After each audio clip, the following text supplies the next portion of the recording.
and the patient has strong cheeks, strong tongue, the material engaged between the buccal commissure and the clamp tooth in the back is pulling the posterior teeth towards the mesial. So the problems are when, for example, you do the try-in for onlays or crowns, let's say, okay, and the contact points are perfect. You do everything, you check the contact points with floss, everything is fine. However, when you try to insert the restorations with the rubber dam on, you notice that you can't insert them. That's because teeth were pushed towards the mesial, so now the contact points are too tight. Now, what do? It would be a mistake at this time to try to adjust the contact points with rubber dam on, because you might be happy and you obtain perfect contact points, but then when you remove the sheet, teeth will eventually go in the initial position, and of course, you'll have open contacts. It is the same when you perform class 2 direct restorations with composites, and the contact points can be okay with the rubber dam on, but after you remove it, you can see open contacts. This problem can be solved by taking care of two things. First is properly choosing the rubber sheet, and the second one I will share with you later on in this webinar. There are some tips and tricks that will reduce the tension on the clamped tooth.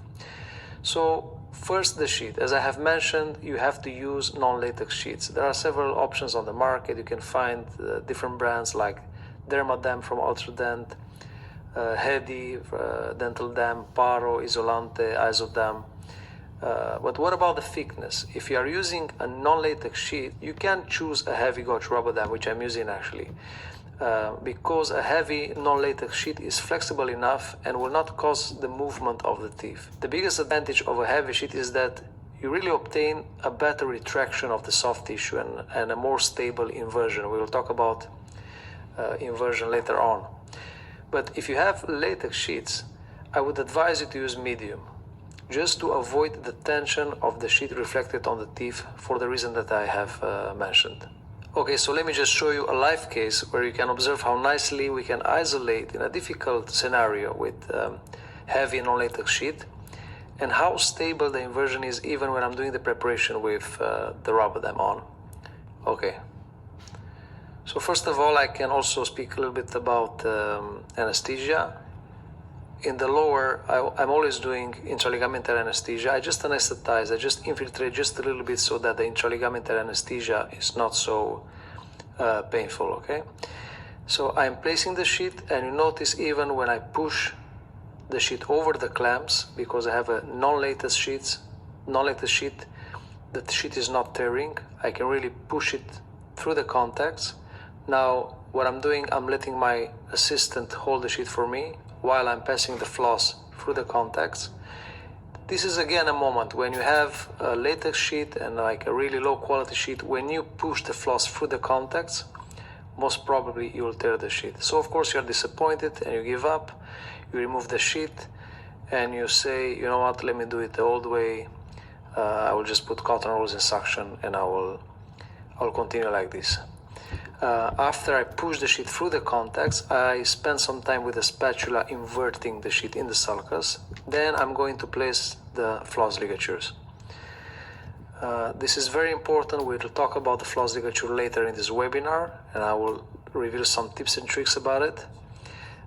Just as a note, I'm always placing the knots towards the lingual, but I will mention my reasons later on in the webinar. Okay, again, I'm playing with a spatula. I'm kind of arranging the sheet to get in an intimate contact with the tooth as much as possible, just to make it easier for the floss to take over from this moment and to provide a good inversion of the rubber dam in the sulcus. Look how nicely everything is isolated. Then I'll start with the preparation. In this case, I have overextended all composites, caries. It is very obvious that I have to perform indirect restorations like onlays. So I don't bother removing the restorations first and caries and then later to decide to prep for the onlays. I start directly removing the cusps and provide more space for the, I have better visual access, and I don't lose time exploring, checking if I should do composites and later on to decide if I should do onlays. I already know that I should do onlays, so that's why I'm removing the cusps. This is an advantage because I have a better visual access and more light. This is one of my favorite burrs, like a long shank burr diamond, that is very useful because it allows visual access next to the head of the handpiece. I can properly see the working area because the burr is long, and I can observe the treated area. This burr is very loved by endodontists, by the way, because they like to see the pulp chamber when they are doing the endodontic treatment. Same long shank burr for low speed, just to remove the caries. Look how stable, this is the point, this is the subject of the video, to show you that although I prepped dangerously close to the sheet, to the rubber dam, and the margins are very deep next to the first molar, if you provide a proper inversion, the sheet is very stable next to these margins. The sheet is not jumping away. Of course, again, I should mention that it is important the quality of the rubber dam sheet. If you have a low quality rubber dam sheet, once you prep next to the margins, the sheet will just jump from the margins and you lose the inversion and you lose the isolation, and you cannot do this type of treatment that I'm doing now, like immediate dentin sealing. And you know that for immediate dentin sealing you need proper isolation, you need absolute isolation. The success of the dentin sealing is directly related to the level of the isolation you are providing. If you have saliva invading your working area in this moment, you lose this precious result that immediate dentin sealing is providing. I'm refining the enamel margins after the sealing of the dentin. There are some caries on the distal. I will also remove that.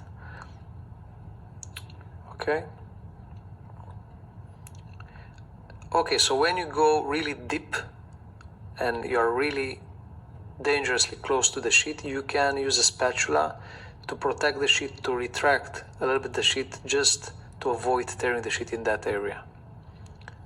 This is a small trick that is quite useful. Just keep the spatula next to the burr and protect the sheet.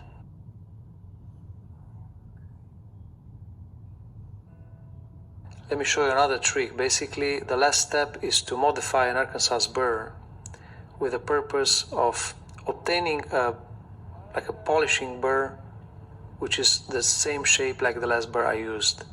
This is extremely useful to polish all the margins, all the enamel margins from all sides. And actually with this burr, if you touch the sheet, it will not be a problem, because it will not damage the sheet, it will not tear the sheet, because it's not a burr, it's just a polishing stone. So this is extremely useful when you revisit the deep margins and you want to polish. And we know how important is polishing the margins, because this will dramatically affect the fitting of the ceramic restorations. Here I just noticed that I have some calculus that I should have removed before the procedure. But otherwise everything is fine. Just a small trick: if you scan with rubber dam on, you should just retract a little bit the sheet next to the sulcus, so the scanner can recognize the area, so it will rescan over the previous scan that you have done. Restorations are done with CAD/CAM.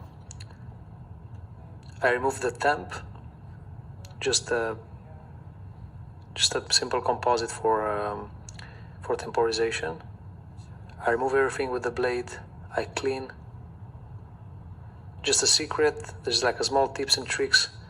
You should put some Vaseline over the sealed area, because immediate dentin sealing is composite, yeah. So if you put composite over composite, if you don't put some Vaseline, it will eventually bond, so it will give you a hard time to remove it. Now, second session, isolation is the same. However, it's a little bit more difficult to isolate the first molar, because now the crown is very short.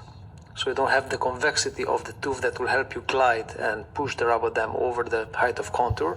However, if the nurse is helping me, the nurse has the blue gloves, by the way.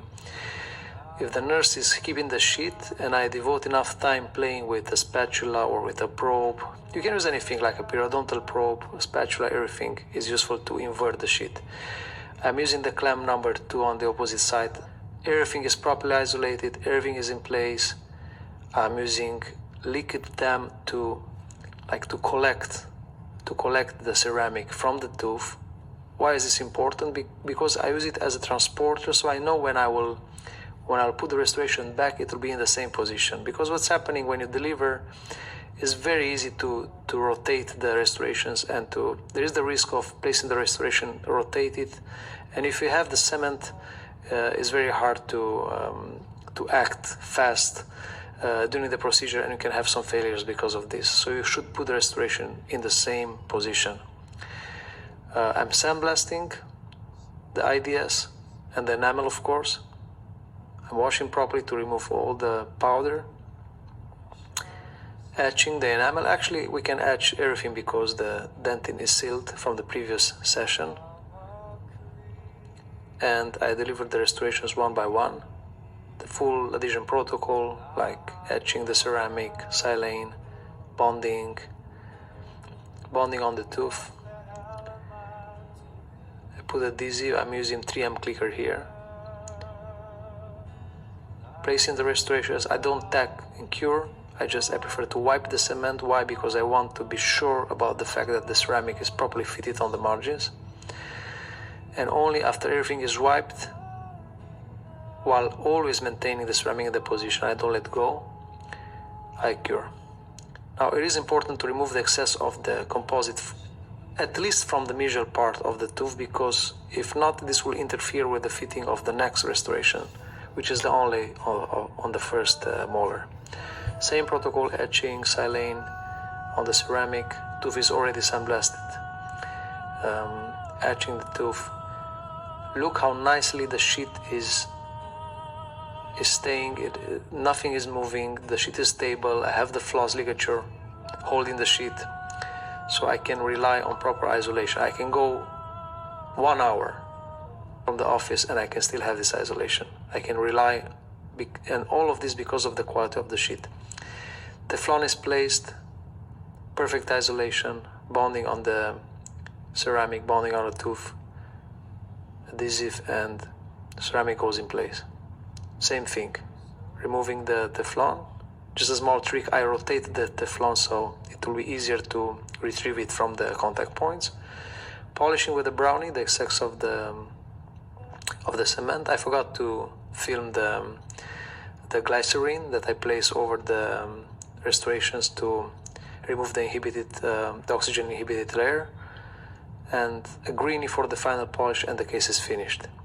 So I showed you this case just to make you understand how important is to use a proper sheet, how reliable is a proper sheet in the isolation process, and how everything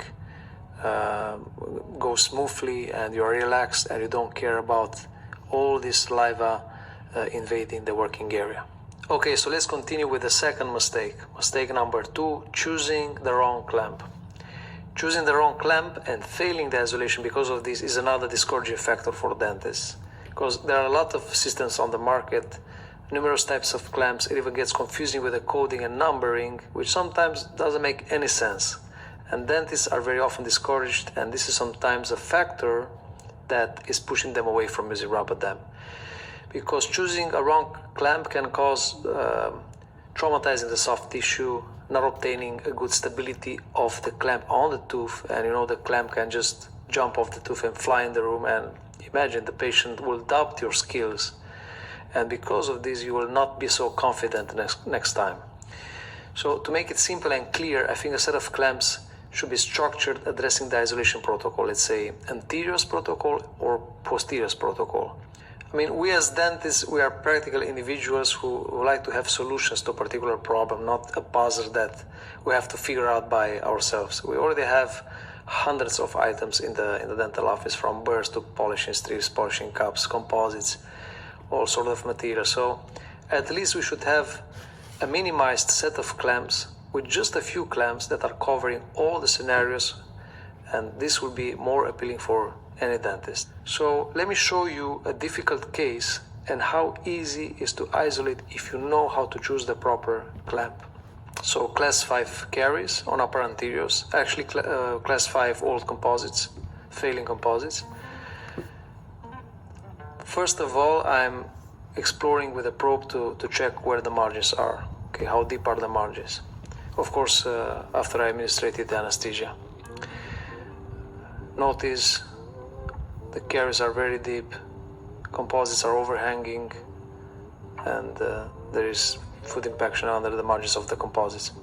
I am placing the sheet, I'm perforating canine to canine. This is my anterior protocol. I don't extend the isolation more than canine to canine. It is overkilling. I'm placing the clamp number 2 over the sheet without perforating. And then I am placing this cut B5. But it's a small trick here. Look how I'm pushing with the spatula on the buccal beak. Because if I don't do this, I have to basically rotate the clamp to be able to engage the buccal beak over the margin here, okay?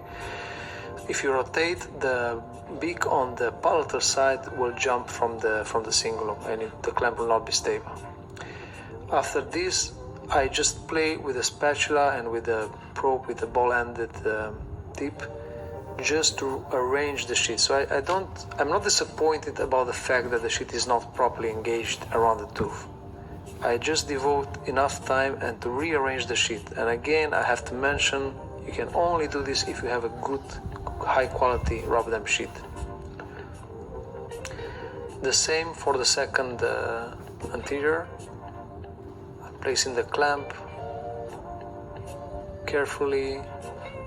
Then again, I devote time to arrange the sheet next to the sulcus. So you notice that I actually place the clamp with the buccal beak engaged in an upper position, okay, over the margin of the previous preparation and of the caries. Once I'm happy with the sheet, I wash everything, and I start. Only now I start to remove the oral restorations. Until this time, I didn't touch anything. Okay. Again, I'm using the Longshank burr just to have visibility. So now the head of the handpiece will not block my visual access. I'm cleaning everything. Even if I have a little bit of excess of the gum, I don't care too much at this time. The gum will heal. Now I care about the isolation and I care about the preparation. After this burr, I will switch to a really thin burr, like a sharp burr. Why? Because I need some precision to remove all the caries next to the rubber sheet, and I want to avoid to tear the rubber sheet. That's why I'm actually switching to the Arkansas burr here, because with the Arkansas burr, even if you touch the sheet, it will not tear the sheet. And if you notice, I have an excess of gum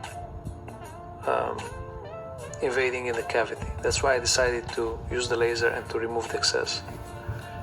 And you might find it strange, but you notice that I didn't remove the sheet. Why to remove the sheet if I spend time to isolate? I just finish with the laser. I'm just cleaning the excess of the removed tissue, and then I'm placing again the clamp. I'm rearranging everything, I'm washing, and then I have proper isolation. Okay? I think I forgot to film the I filmed the sandblasting, which is really important because I have enamel. Wash everything, and then I'm layering the composites. This instrument is amazing. It's a silicone tip that is really useful to blend the composite over the tooth.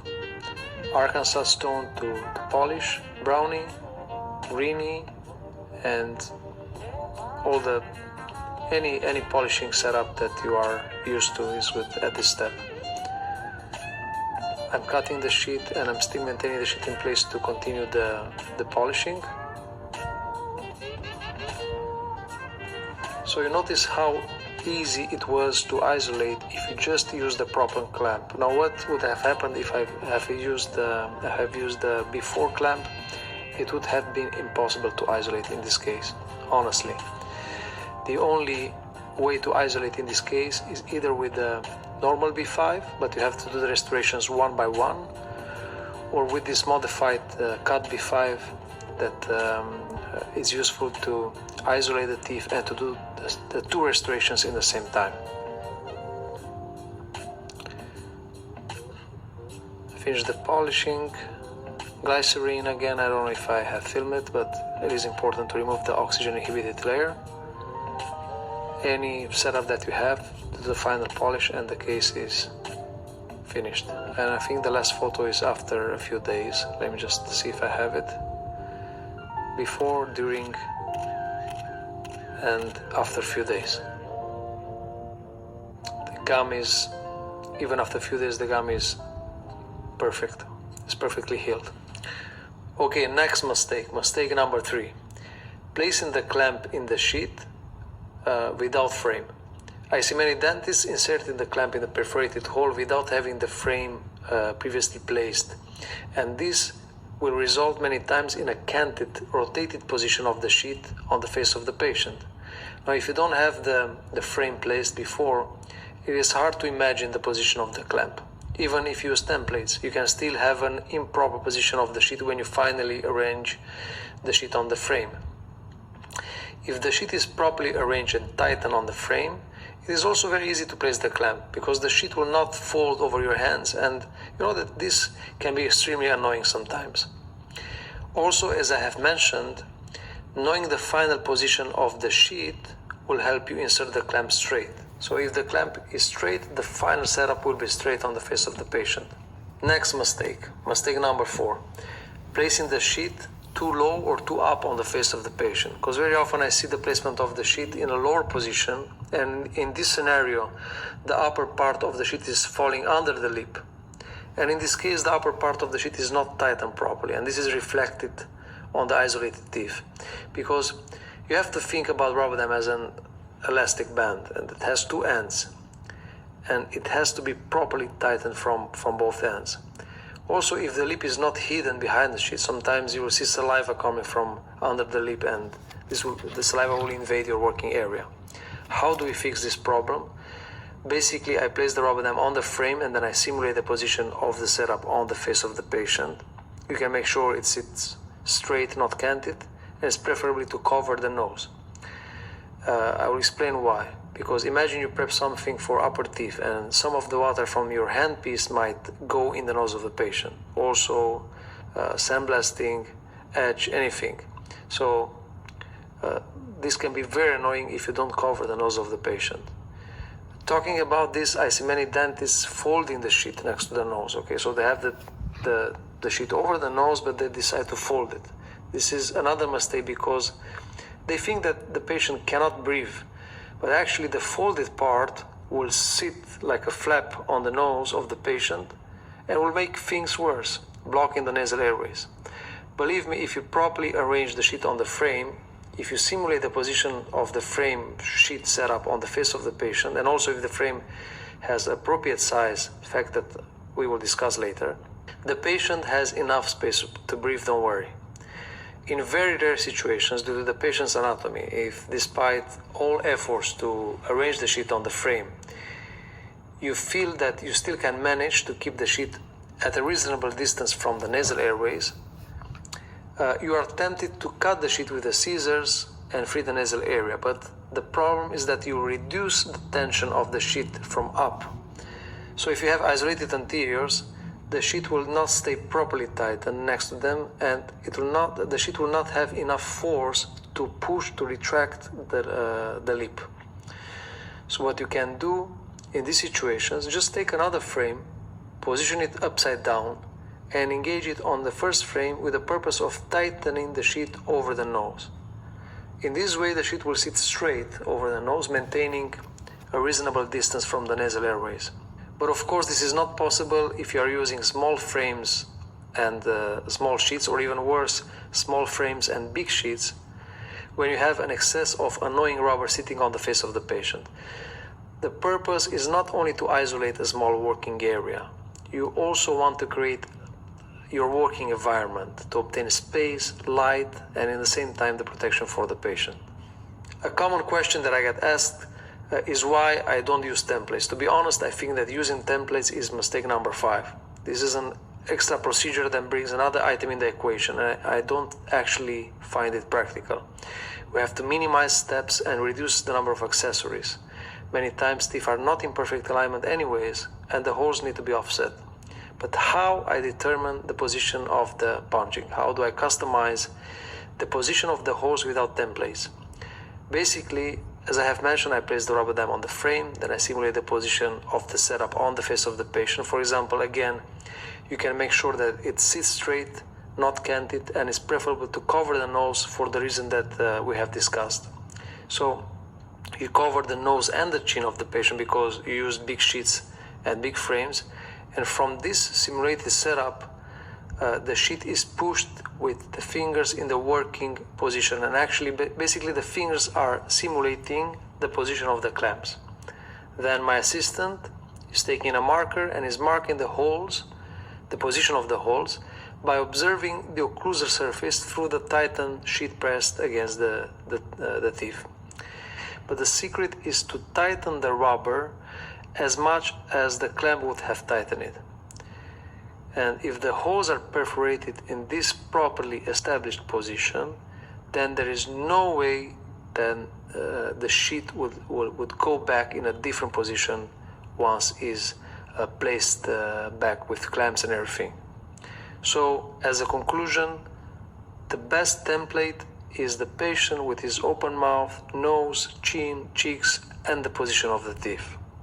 Okay, mistake number 6 would be to have the sheet improperly tightened and arranged on the frame and having a lot of folds all over the place. This is mainly happening when the sheet is placed first and later on you place the frame, like I have mentioned before.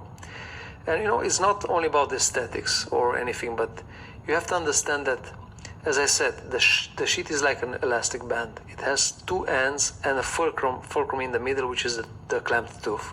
All sides have to be properly tightened so that it can perform perfectly in the middle where the tooth is. However, let's say, okay, everything is in the position, you have the proper big frame, you have a big sheet like I've mentioned, nicely tightened from all sides, all the holes are marked perfectly using the patient as a template with his open mouth, the master clamp is positioned straight like I've mentioned already, so everything is perfectly arranged and we are ready to isolate.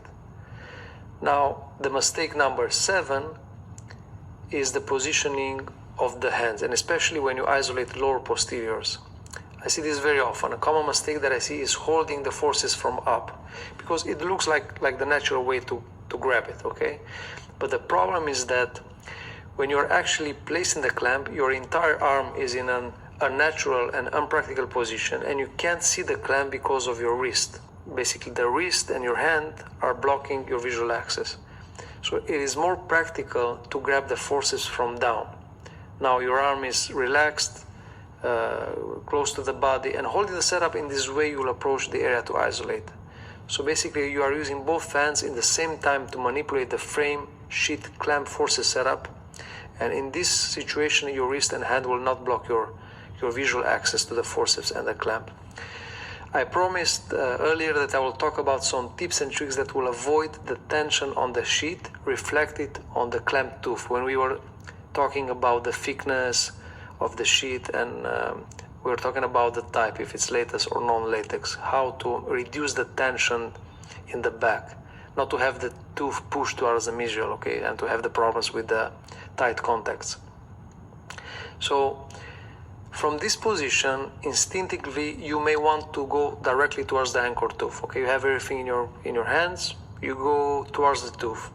I advise you not to do that because you'll push the rubber sheet directly against the buccal commissure and the sheet will be very tension next to the clamp, okay? Therefore, it can detach from the wings or tear, or even if it's not tearing or detaching, you will have a lot of tension reflected on the clamp tooth and the tooth will move towards the mesial. Remember when we talk about the first mistake, choosing the proper rubber dam sheet.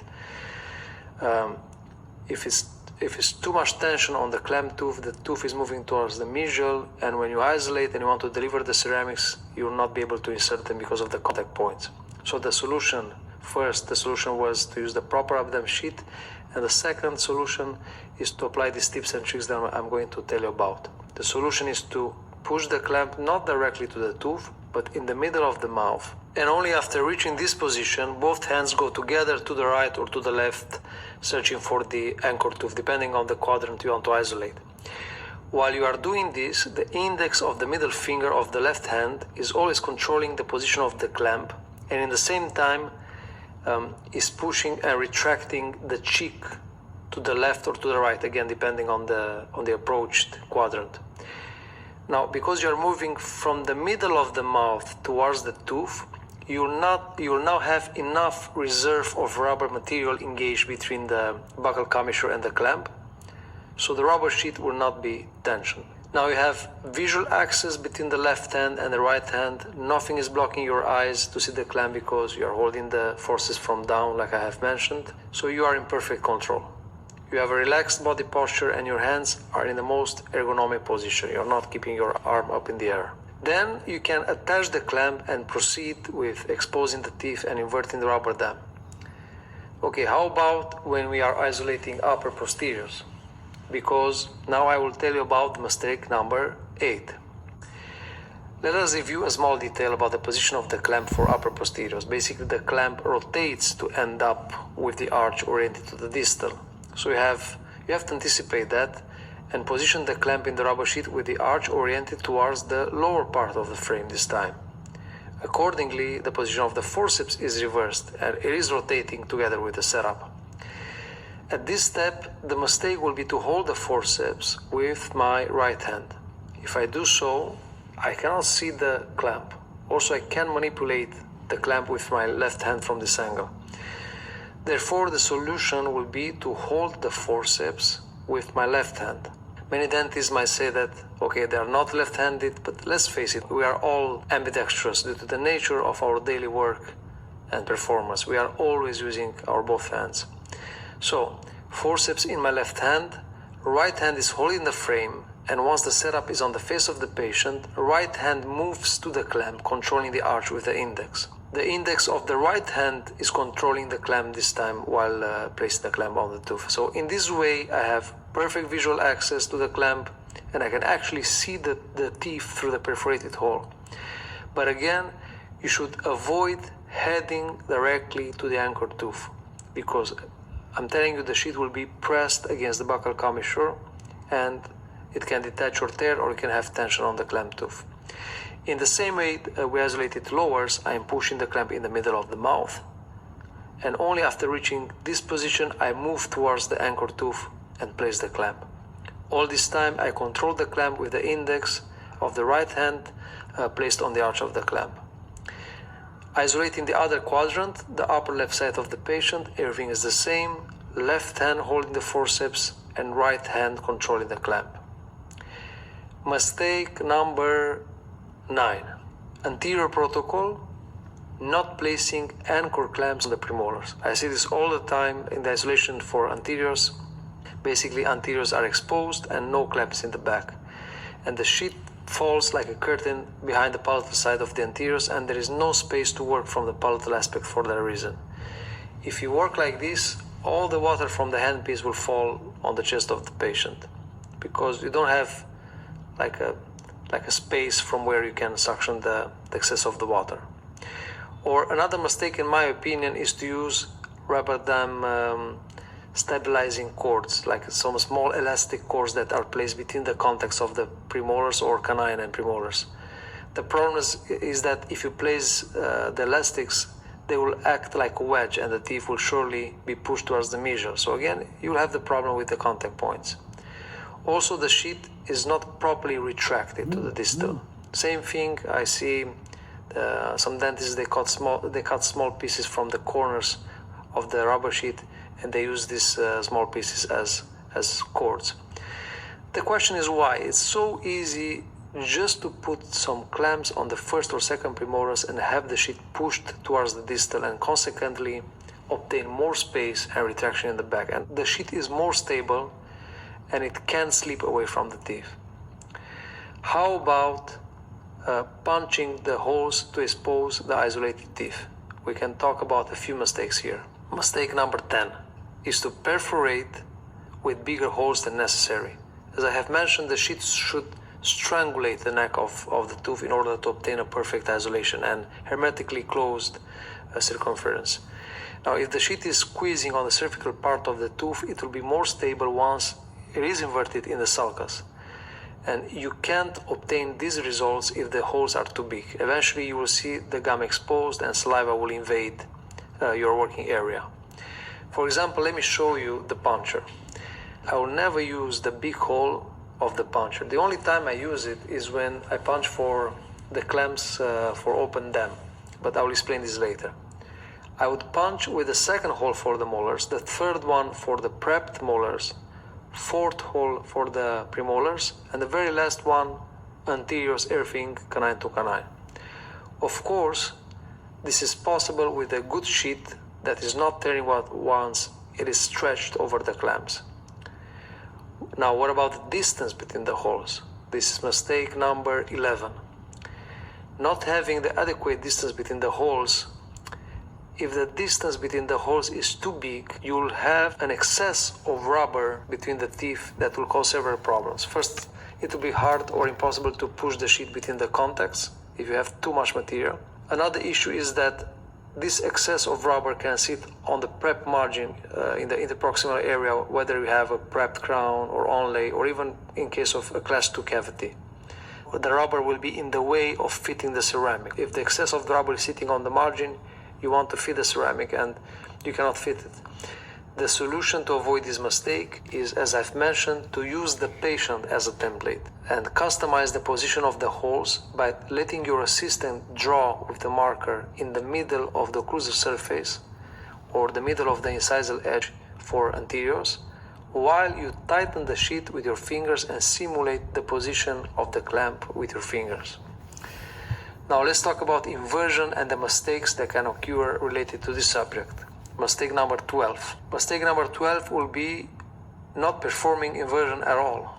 Rubber dam inversion is the key factor to obtain perfect isolation. It is not enough that the rubber dam will just surround the tooth. It is important that the peripheral of the perforated hole from the rubber to fold and engage between the margins of the preparation and the soft tissue, like a retraction cord will do it, in such a way that all the margins will be clearly exposed. Another mistake related with the inversion is to invert the sheet only on the tooth that is undergoing treatment, but not inverting the neighboring teeth. In this case, you can have some saliva leaking from the improperly isolated areas. Another mistake, if you don't use floss ligature and you only try to invert the sheet with a spatula, it is very likely that you lose the inversion on the respective teeth while working. In very rare situations, when we have non-prep teeth with a significant convexity, we can maintain inversion just by pushing the sheet with a spatula. But otherwise, we have to place the floss on every exposed tooth. How about the clamped molar in case of quadrant posterior isolation? The clamp is doing a great job holding the rubber sheet in place, but I've noticed examining all photos that I can obtain a nice inversion on the mesial or distal on the molar with the clamp on. But since I don't have the access to press the rubber sheet with a spatula under the beaks, actually in this area the rubber dam is not inverted. So the only way to push the rubber dam and to invert it is with the floss with a knot placed over and under the clamp. As you notice in this photo, the rubber dam is nicely inverted on the mesial. I just pushed it with a spatula, while on the buccal side, under the beak of the clamp, the rubber dam is not inverted. The only way to invert the rubber dam under the clamp is to place the floss over and under the clamp and rotating while tightening. How about the floss ligature? Mistake number 13, using the wrong floss ligature. I see many versions of floss ligature knots, and the problems that occur from here. Mainly what's happening is either having a floss ligature that is not holding the knot during the procedure, or on the contrary, the floss is extremely hard to remove. Imagine after a long procedure, the patient is tired and you struggle to find the floss in the sulcus. Gums are bleeding and everything is a mess. I'm not saying that the knot I'm showing you is the best, but I know that it is working every time. The floss is gliding nicely while tightening the loop, and it stays in the sulcus without adding an extra knot. And also when I remove it very easily. You notice that I'm using double loop, okay? This is important because what we want from the floss is to have a little bit of thickness to grab the sheet and push it in the sulcus. If the loop is too thin, it can glide between the rubber dam and the tooth and go in the sulcus without grabbing and pushing the sheet. Mistake number 14, placing retraction cords before isolation. Some dentists feel that if they retract the gum with retraction cords, they can isolate easily after. But what is actually happening is that by placing the retraction cords, you actually occupy the space from the sulcus that you need to invert the rubber. So the sulcus should be free for the inverted sheet. Mistake number 15 is leaving the ends of the floss too long. Some dentists feel that if they are cutting the floss too short, they are not able to retrieve the floss after the procedure is finished. But actually, this is not the place you grab the floss to remove it from the sulcus. The approach is from the buccal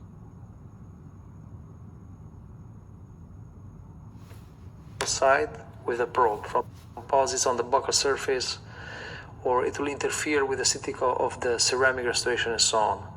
So not only that I'm cutting the ends of the floss as short as possible, but before I do that, I'm rotating the loop of the floss ligature and placing the knot on the lingual or palatal side. Basically, I don't want to see the floss at all because I also care a lot about photos, and I think the isolated area looks better without displaying the floss ligatures. Mistake number 16 would be to remove the floss ligature after you remove the sheet. The problem is that if you do this, the sulcus is relaxing and almost reverting to the initial position, which will make the floss hard to reach, especially that sometimes the gum is bleeding. So the solution is to remove the floss while still having the sheet on by simply retracting the sheet from the buccal aspect, just enough to visualize the sulcus. You still have retraction of the cheeks, the retraction of the tongue, saliva is not invading, and the most important thing, you have light and you see the floss properly. Mistake number 17. Mistake number 17, a very big mistake, will be to forget the floss ligature in the sulcus, because the patient will come after one day with a lot of pain in the gum. So make sure you count exactly how many floss ligature have you placed, and eventually let the assistant help you confirming that you have removed everything. I will always tell my nurse, please, maybe I'm tired, maybe it was a long procedure. When we remove the floss, we have to remember, we place the floss on first premolar, second premolar, molar, and the clamp tooth. 1, 2, 3, 4. We should remove everything. How about open dam? I really love open dam. It is very useful to use open rubber dam or so-called split rubber dam for simple restorative procedures, removing all restorations or caries, or when it comes to prep for crowns or veneers. However, I don't use it to finalize the restorative. I switch to full isolation to deliver the crowns or the veneers. Let me just show you a case where you will understand how practical it is to use open dam when you prep for veneers, for example. Let me see if I can find the case. Okay.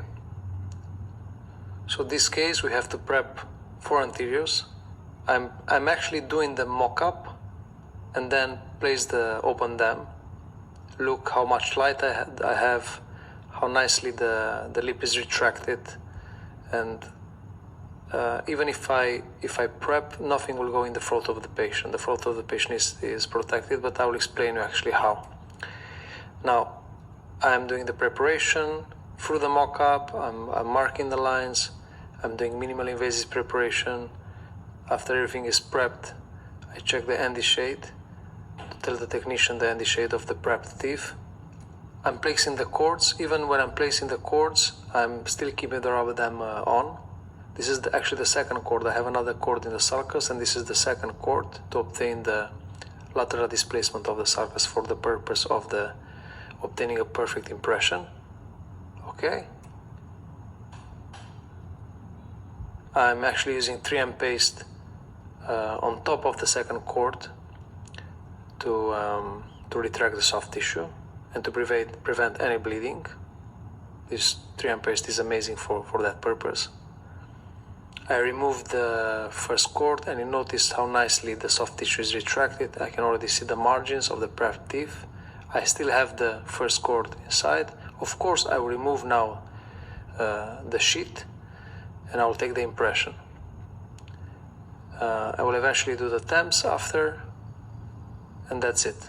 Okay, now when I do the delivery, of course, I'm just using the Optragate just to do the try-in and eventually take some nice photos with the restorations, just to see how nicely the gum is healed if we have provided proper temps. Okay, then I will do full isolation. So as I've mentioned, I'm using this amazing modified clamp, the B5 cut clamp, to isolate the teeth 2 by 2. Okay, and then I deliver the first 2 veneers. Notice the proper fitting of the veneers on the margins. Then if I only have to deliver 4 teeth, of course I only have the laterals. I will only use 1 clamp to deliver the laterals. Full isolation, control, no bleeding in the sulcus, no saliva, proper visual access, and everything is delivered. This is immediately after the delivery. You notice that there are no signs of significant sufferance of the soft tissue after the clamp teeth. Basically, sometimes if you place cords, you will have more bleeding than if you properly place the clamps. And this is after just a few days, maybe 1 week, if I remember. The gum is pristine. The gum is properly healed. It's like nothing happened there. Okay, let's go back to the open dam and to mistake number 18. Mistake number 18 would be when you want to place the open dam and you cut the sheet at the level of the teeth, not at the level of the clamps. If you cut the sheet at the level of the teeth, you don't have enough material to invert under the lip, and the rest of the material will be like an excess that will sit in the mouth like a flap of rubber, being very annoying on the tongue. On the contrary, by cutting the sheet straight from one clamp to the other, you will obtain enough reserve of material to invert under the lip and consequently retract the lip, while the other part will sit straight and tighten. You will obtain a nice retracted area, more space. Now you have enough light. You can perform the preparation in the anterior area safely, avoiding small parts from removed crowns or oral restorations to fall in the throat of the patient. Okay, but how do you avoid this since you cut the sheet open? We talk about mistake number 19. Another mistake when isolating with open dam is to place putty to close the open area, the cut area. I see this in many cases. First of all, the patient doesn't feel good with a piece of material sitting on the tongue for the entire procedure. Also, putty materials will actually not seal the area properly anyways. And if the patient is moving his tongue, pushing against the material, the block of putty will move and saliva will enter in the area. Not to mention how hard it is to remove the putty if the putty is engaging under the clamps. So it is more convenient and very easy to just use a gauze to protect the throat of the patient. And you can change it from time to time, and also you can just remove it, use a small suction, and put a new gauze back. So is open dam an option also for posterior teeth? This is mistake number 20. I don't see any advantage of using open dam in the posterior area. It is very unlikely that you can obtain proper isolation in this way. On the contrary, the most frequently met situation is when you have either class 2 cavities with deep margins, and this is when you want isolation and retraction the most. You can perform adhesion protocol safely by layering the composites and also Isolation is crucial when you want to perform immediate dentin sealing. Remember the case I've showed you in the beginning. You want everything should be properly isolated, no saliva, no bleeding, especially when you have deep margins and you don't want anything to invade your working area, because we know that immediate dentin sealing is so technique sensitive.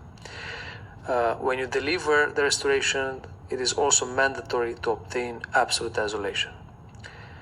Now, if you just want to remove all crowns, or if you just want to obtain, let's say, a delimited area, I understand to use open dam to just to retract the cheeks and the tongue, just to obtain more light, and also eventually to protect the throat of the patient by inhaling small parts from the all crowns.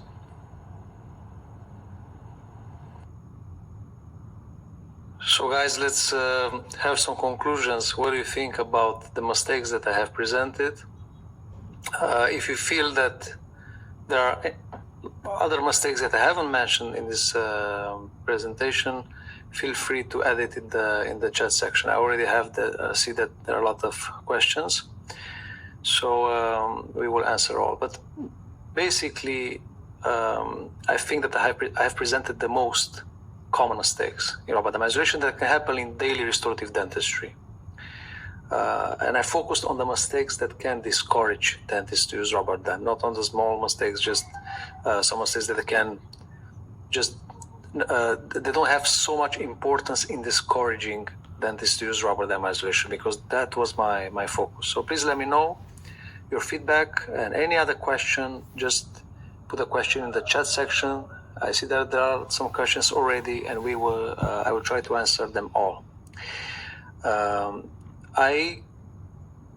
This webinar is out, I think, more than 1 month already, and I got asked a lot if this is the rubber dam course that I have separately, because it was a confusion. Many people, they thought that this is the rubber dam online course. Of course not. The rubber dam online course is a more complex program, and this webinar is just a small part that I can, where I focused some problems about these mistakes in rubber dam isolation. For everyone willing to learn about rubber dam isolation in a very consistent way, of course, I strongly advise you to attend the Rubber Dam Master online course. I have launched this course almost 2 years ago, and I still believe that this is the best resource nowadays that can help anyone expedite the process of learning rubber dam isolation and obtain the best results. I guess that there are already many colleagues that they have attended the course, and they can confirm that I have over-delivered in this course, and I did my best to explain in the smallest detail, and I've tried to help anyone work with rubber dam and achieve this level that will generate the same level of satisfaction that you can have performing restorative dentistry, because this is actually how everything started. I was actually working in the clinic. I want to share the way I work with my colleagues, but they never had time to assist my procedures because they have patients. And I told them, you know what, I will do some videos and I will share it with you later. So this is how the course was produced. Of course, there is a special offer for everyone attending the webinar. Basically, the course will be available with 40% discounts. Let me just start the offer now until midnight. Let me just publish the offer. And if you don't, I'm not sure if you've seen this, if you see this offer. However, I will just copy and paste in the chat section the link. Okay, and we will continue with the questions. Let me just tell you a few more things about the online course for whoever is interested. Basically, how is the course structured? It has 9 modules where you can find all the recipes to isolate posteriors and anteriors in all scenarios, upper or lowers, composites and ceramic deliveries, everything that you can meet in daily restorative dentistry. Then after I finished the course, because I talked with so many dentists, always there were some problems that were highlighted. For example, many dentists ask me, okay, how to deal with composites and ceramic in the same quadrant? When should they place the rubber dam? was the proper way of isolating a quadrant. So I added a free bonus in the course after I launched the course. Basically now I have 10 bonuses, from which is this one.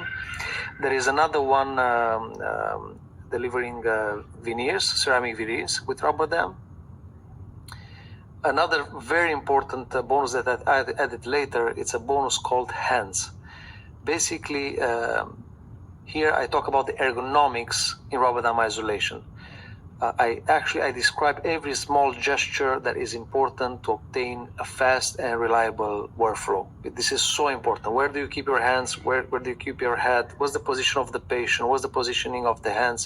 Everything is described in the smallest detail.